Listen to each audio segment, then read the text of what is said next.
Dronity, tu comunidad de mapas con drones, episodio número 19.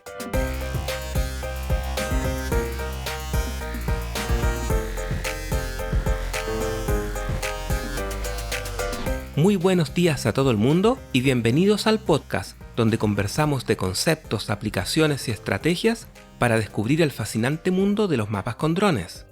Estamos acá nuevamente con Cassandra. Hola, muy buenos días a todos. Y hoy seguiremos conversando de teledetección y drones. Pero antes, ya puedes descargar el PDF Guía para hacer mapas con drones. Vas a dronity.com/guía, te registras con tu email y descargas esta guía. Además, 2 veces por semana recibirás un email con casos de actualidad de cómo se están usando los drones alrededor del mundo. De esta forma, podrás obtener ideas para tu futuro negocio de drones. Ahora comenzamos con el tema de teledetección y drones. Bien amigos, como hemos estado hablando, en el episodio anterior vimos qué es la teledetección y hablábamos que es la captación de información de la superficie terrestre sin estar en contacto con ella. Vimos que había un observador, había un sensor, había una fuente de iluminación y un objeto observado. Conversamos del ejemplo de la taza de café. Esta taza de color amarillo que estaba en el patio, que nosotros la estábamos observando, donde estaba el observador, en este caso éramos nosotros, el sensor utilizado era nuestro ojo, el objeto observado era la taza que estaba en el patio y la fuente de iluminación era el sol. Y decíamos que para que la taza estuviera iluminada y pudiéramos observar en ese color amarillo que tiene la taza, era porque hay una porción de energía del espectro electromagnético, esa energía que nos llega desde el Sol, denominada espectro visible, que es donde nosotros podemos observar, como el sensor de nuestro ojo. Pero hay otras longitudes de onda, como el infrarrojo o las ondas de radio, o los rayos X, que pueden ser usados para captar información usando tipos de sensores especiales, por así decir. Y desglosamos que en el observador vamos a encontrar lo que se denominan plataformas aéreas que van a soportar, que van a contener el sensor para que éste pueda captar la información de la superficie terrestre. Y dentro de las plataformas que hablábamos están los satélites, los aviones y los drones. Entonces, los drones, como parte de este podcast, son una plataforma, ya sean que usemos drones de multirotor, de ala fija o VTOL, son plataformas que van a contener, que van a soportar, que van a transportar los sensores para que estos puedan captar la información en distintas longitudes de onda. Ok, entonces ese sería el resumen y ahora vamos a pasar al tema de hoy. Para ver el tema de hoy, vamos a hacer un alcance. Vamos a decir que de la energía total que nos llega desde el Sol, cuando esa energía interactúa con la superficie terrestre, ya sea con árboles, con casas, con caminos, con superficies de agua, con cobertura de nieve, con roca, etc., esa energía se divide en energía reflejada, es decir, que el objeto al cual le está llegando energía refleja una porción de esa energía de nuevo hacia la atmósfera. Hay una porción que es absorbida por el objeto al cual le está llegando la energía y posteriormente esa energía es transmitida al interior del objeto y otra porción de energía es dispersada en distintas direcciones. Entonces, esa energía incidente sobre la superficie terrestre tiene que ser captada de alguna manera con un sensor. Y eso es lo que vamos a ver hoy, es decir, cómo un sensor capta la energía en distintas longitudes de onda. Entonces, cuando la energía del Sol llega a la superficie, allí en la superficie pueden pasar 4 cosas. Esa energía puede ser reflejada, dispersada, absorbida o transmitida en diferentes porciones. Así es, Cecil. Entonces, para poder ver o observar más bien cómo es este comportamiento de la energía con el objeto, es que usamos sensores. Como nuestro ojo que capta energía en el espectro visible, es la energía que es reflejada por el objeto al estar en contacto con la energía incidente, Esa es la energía que nosotros captamos, esa energía que se refleja del objeto. Vamos a entender que el sensor es un dispositivo que permite capturar distintas porciones de energía en diferentes longitudes de onda. Hablábamos del espectro electromagnético, llamada esta porción visible, donde podemos captar energía en el rango del rojo, verde y azul. Podemos tener sensores que capten energía en el infrarrojo cercano, cuando usamos, por ejemplo, índices de vegetación. O podemos tener sensores que capten energía en el infrarrojo térmico o en el infrarrojo de onda corta. Y también sensores que capten energía en las bandas de microondas. Ya vamos a ver qué tipo de sensores se utilizan. Quedémonos que un sensor nos permite captar información en distintas porciones del espectro electromagnético. Y dependiendo de la fuente de iluminación, vamos a poder dividir los sensores en pasivos y en activos. Es decir, que la teledetección ahora la podemos llamar teledetección pasiva o teledetección activa. Y esto está vinculado con la fuente de iluminación. ¿Qué quiere decir esto? ¿Qué es la teledetección pasiva o qué es un sensor pasivo? Es aquel que usa la energía del sol, esta energía natural que nos llega a la superficie terrestre, para iluminar el objeto, en este caso los árboles, las coberturas de nieve, las rocas, las ciudades.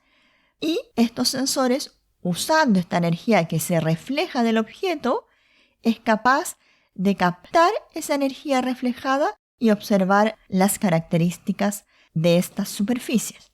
Es como nuestro ojo. Nuestro ojo ven nuestro alrededor, nuestra superficie terrestre, ya que está iluminada por el sol. Lo mismo pasa con los sensores pasivos, que utilizan la energía solar, que ilumina al objeto para posteriormente captar la energía que ellos reflejan. Entonces, un sensor pasivo sería nuestro ojo, que requiere de una fuente de iluminación externa para poder observar el objeto. Y así como en nuestro ojo vamos a encontrar distintos sensores electrónicos. Y esos sensores los vamos a dividir ahora, estos sensores pasivos, en multiespectrales e hiperespectrales. Estas dos categorías de sensores necesitan de la luz solar para observar las características del objeto. Ahora bien, ¿qué es un sensor multiespectral? Es una palabra bastante usada. Es un dispositivo electrónico que tiene una cantidad de bandas acotadas. Pueden ser 5, pueden ser 3, pero la mayor característica, no tan solo la cantidad de bandas de este sensor lo diferencian, sino que el ancho de banda de cada una de estas porciones de energía que utiliza. ¿Qué quiere decir esto? Por ejemplo, una cámara RGB. RGB quiere decir que capta energía en el espectro rojo, verde y azul, en esta longitud de onda del espectro visible, alrededor de 400 a 700 nanómetros. Entonces, en esa porción de entre 400 y 700 nanómetros se encuentra la porción del azul, el verde y el rojo, que es donde nosotros podemos observar todas las cámaras RGB, la de nuestro celular, la de nuestro sensor de ojo, la cámara que viene por defecto a lo mejor integrada en nuestro dron, captan energía en el espectro del rojo, verde y azul, que es el espectro visible. Y esto lo usamos, por ejemplo, para construir ortofotos. También existen sensores multiespectrales que tienen otras longitudes de onda además del RGB. Podría estar bandas en el infrarrojo cercano, alrededor de los 850 nanómetros aproximadamente. Si bien nosotros como humanos no podemos ver esa energía, sí nos permiten a nosotros poder hacer, por ejemplo, cálculos de índices de vegetación, como el NDVI y otros más. Y también vamos a encontrar sensores multiespectrales que pueden captar información en una porción del infrarrojo térmico. Este sensor que capta información en el infrarrojo térmico, lo que va a hacer es captar energía que emite el cuerpo. Por ejemplo, cuando estamos observando superficies para saber cuál está más caliente, más fría, para determinar, por ejemplo, las coladas de lava, por dónde están. Podemos mirar estas superficies usando, por ejemplo, un infrarrojo térmico. Ok, solo quiero hacer un resumen. ¿Qué es? Nosotros tenemos una plataforma aérea que pueden ser satélites, aviones o drones. Y esta plataforma, por ejemplo, los drones, pueden llevar sensores. Estos sensores pueden ser de dos tipos, activos o pasivos. Y los pasivos pueden ser sensores multiespectrales o hiperespectrales. Y hasta el momento hemos hablado de los sensores multiespectrales. Y lo que hacen estos sensores es que de la energía que llega a la superficie terrestre, hay un porcentaje de esa energía que se refleja y esa energía reflejada es la que captan estos sensores multiespectrales. Y de la energía reflejada, el sensor puede captar energía de cosas que vemos y de cosas que no vemos. De lo que vemos es el espectro visible, pero también puede captar energía que no vemos como infrarrojo cercano o térmico. Bien, Cecil, pusiste atención. Póngame nota. Como decíamos, tenemos sensores multiespectrales con pocas cantidades de banda, pero que tienen un mayor ancho de banda. Pueden ser 10 nanómetros en la banda roja, dependiendo del sensor, la verdad. Ya cada sensor es diferente. Esto va a caracterizar a los sensores multiespectrales. Ahora veamos qué son los sensores hiperespectrales. Hiperespectral también es un dispositivo electrónico, pero lo que hace la diferencia con el multiespectral es que primero tenemos una cantidad de bandas mucho mayor. Y esto se debe a que el ancho de banda en este sensor es más estrecho, es más delgadita, por así decirlo, cada una de las longitudes. Por ejemplo, si tenemos un sensor hiperespectral que puede barrer información entre los 400 nanómetros y los 1000 nanómetros, nosotros decíamos delante que un sensor en el espectro visible aproximadamente se mueve entre los 400 y 700 nanómetros.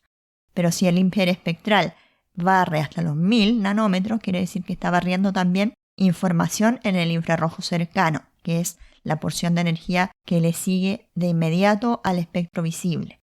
Entonces, puede tener muchas bandas entre el 400 y 1000 nanómetros. Y esas bandas, por ejemplo, podrían estar con un ancho de 1, es decir, cada 1 nanómetro voy a tener una banda, un registro de información, es decir, que tendríamos 600 valores de energía entre el 400 y el 1000 nanómetros si el ancho de banda es 1. Para poder entender esto, tenemos información que puede estar porcionada, si lo estamos usando con un sensor multiespectral, en ciertas longitudes de onda, como el rojo, el verde, el azul, pero con un sensor hiperespectral podemos tener una información más detallada de la superficie terrestre que estamos observando, porque vemos más longitud de onda y podemos apreciar los distintos comportamientos en cada una de esas porciones. Generalmente los sensores hiperespectrales se utilizan para hacer investigación. Hay varios modelos en el mercado, en espectroradiómetros, por ejemplo, que utilizan esta porción del espectro electromagnético para hacer análisis vegetacionales o de distintas coberturas. Pero la mayoría de las cámaras que nosotros usamos en drones son cámaras multiespectrales. Entonces, de estos dos sensores pasivos, los hiperespectrales se usan principalmente para investigación y los multiespectrales, además de investigación, se usan para temas comerciales, como por ejemplo para generar índices de vegetación. Sí, Cecil, así es como lo mencionas. Y también en los hiperespectrales se usan también para hacer análisis en minería, para ver el contenido de minerales que también hay en superficie. Decíamos que los sensores podríamos dividir en pasivo y en activo. En los pasivos tenemos los sensores que necesitan la luz solar para poder captar información. Y teníamos sensores multiespectrales e hiperespectrales. Pero también dijimos que hay sensores activos. Estos sensores activos son dispositivos electrónicos que van a permitir obtener información de la superficie terrestre, pero que tienen su propia fuente de iluminación. No necesitan del sol para poder trabajar, por así decirlo. Son sensores que iluminan la superficie terrestre a partir de una señal que ellos envían hacia el objeto. Y luego reciben la energía de ese objeto, esa energía que ellos enviaron, la reciben y con eso construyen la información posterior de la superficie observada. Y entre los sensores activos vamos a encontrar los sensores de radar y los sensores de LIDAR, que pueden funcionar en cualquier momento del día, ya que no requieren luz solar para captar información. Veamos qué son los sistemas de radar. Es un sistema que permite medir distancias, permite medir altitud, dirección y objetos en movimiento, y además también reconstruir la superficie terrestre a través del haz de luz que ellos envían. Un ejemplo de radar podría ser el satélite argentino de observación terrestre con microondas llamada SAOCOM, que es una constelación de satélites en colaboración con la Agencia Espacial Italiana, que ellos han lanzado al espacio un radar o varios radares para poder medir humedad de suelo y para poder hacer aplicaciones en emergencia, en detección de derrames de hidrocarburos, por ejemplo, o medir coberturas de agua. El radar puede funcionar en cualquier momento, puede medir las variaciones del terreno y puede ser usado en distintas aplicaciones, como es en este caso el ejemplo que estamos hablando de SAOCOM. Vamos a dejar en las notas del programa el enlace para que puedan revisar esta información del satélite argentino, que es bastante bueno. Y por otro lado, tenemos el sensor LIDAR. El sensor LIDAR permite determinar también la distancia desde un emisor, es decir, desde donde está ubicado el sensor, que podría estar en el dron, medir hacia un objeto, hacia una superficie observada, medir esa distancia a través de un haz de luz, que ese haz de luz generalmente está en el infrarrojo cercano. Y ese haz de luz, a partir del barrido que va haciendo el dron, va enviando distintos pulsos a la superficie terrestre para construir una nube de puntos. Esa nube de puntos, la cual posteriormente se utiliza, ¿ya? Se utiliza, por ejemplo, para aplicaciones de topografía, para medir cotas, para hacer modelos digitales de terreno, hacer modelos digitales de elevación, cuando se hace el postproceso de esa nube de puntos. Se pueden extraer, por ejemplo, las alturas de los edificios, las alturas de los árboles, las masas forestales, con la información de los LIDAR. Con esta nube de puntos que se genera en el barrido y en la reconstrucción posterior de ese conjunto de datos para determinar la aplicación que estemos utilizando. En el caso de los drones, los sensores más usados son, en sensor pasivo, los multiespectrales, el cual incluye el RGB, que es la luz visible. Y en el caso de los sensores activos, uno de los más usados son el LIDAR, donde se usan para los ejemplos que indicaste. Y en el mercado vamos a encontrar distintos tipos de sensores, ya sean multiespectrales, hiperespectrales, en la línea pasiva o en la línea activa, LIDAR o radar, cada uno más accesible que otro, a diferentes precios y con distintas características. Y eso va a depender del objetivo que nosotros queramos resolver, es el sensor que vamos a utilizar. Para ir cerrando este tema, vimos que los drones son un sistema que permite capturar información de la superficie terrestre sin estar en contacto con ella, que es lo que hablábamos de la teledetección. Y estos drones podríamos tener multirotores, ala fija y VTOL, pero los drones necesitan sensores para poder captar la información terrestre o de la superficie observada. El dron es la plataforma que aloja el sensor. Y en los sensores decíamos que hay pasivos y activos. En los sensores pasivos hablamos de multiespectral, hiperespectral, ya sea en el RGB, que es el espectro visible, en el infrarrojo cercano o en el infrarrojo térmico. Y dentro de la línea de sensores activos tenemos los radares. Por ejemplo, el AGRAS T16, ese dron, tiene un radar incorporado para poder reconstruir el entorno a partir de una nube de puntos. Y también hay LIDARs, ya sea terrestres o aéreos, para reconstruir la superficie terrestre o estructuras. Y estos sensores activos no son dependientes de la luz solar como lo son los sensores pasivos.